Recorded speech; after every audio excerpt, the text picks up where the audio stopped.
A Autoridade Portuaria de Vilagarcía resolvía este martes o concurso para o aproveitamento turístico do faro de Corrubedo.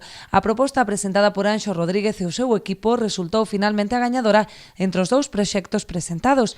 Trátase dunha actuación moi ambiciosa que busca a posta en valor desta emblemática edificación e a súa contorna, preservando a súa esencia. Vai a ser un sitio ou un establecemento que está enfocado directamente a unha aposta clara pola calidad e pola singularidade, sabes?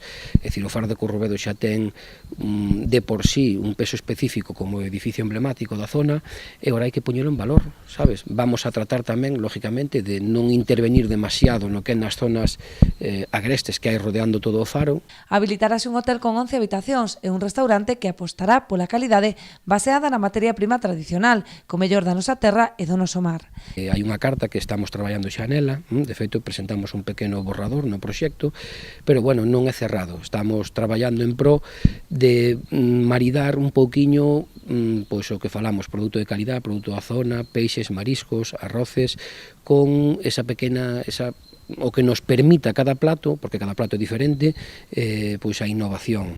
Construiránse sendas peonís de madeira entre os distintos inmobles, utilizando os materiais máis acordes co medio natural. Si face pois algunhas pasarelas para conectar os edificios, eso sí, pero despois manter o que xa sabemos que a xente lle gusta, que é ir ali e disfrutar do paraxe natural, do paraxe salvaxe que está ahora mismo.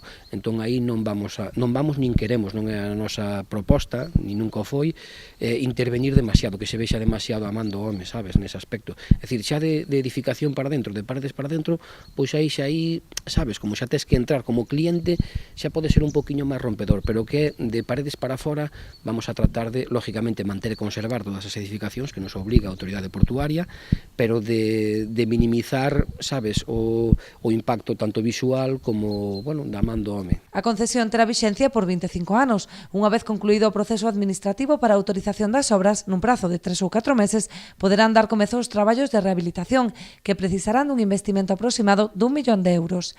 A previsión é que o novo establecemento turístico poida estar en marcha a principios de 2019.